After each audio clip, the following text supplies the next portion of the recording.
कराची के इलाके PIB colony में घर से खातून की तशद्दुज़दा लाश बरामद हुई। वाक़े की इत्तला मिलते ही एसपी गुलशन टीम के हमरा जाए वक़्वा पर पहुँचे। वारदात की तहकीक के लिए क्राइम सीन यूनिट को भी तलब कर लिया गया। पुलिस हुकाम के मुताबिक शुबा है कि खातून को गला दबाकर कत्ल किया गया और जिस वक्त कत्ल हुआ उस वक्त खातून की वालदा घर के बाहर बैठी थी।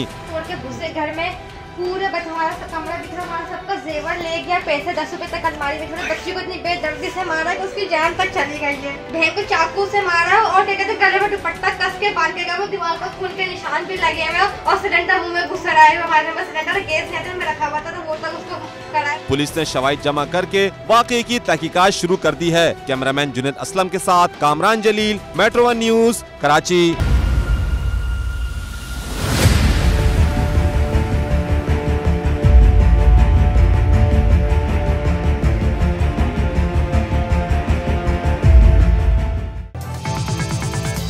मेट्रो 1 न्यूज, हर पल की खबर।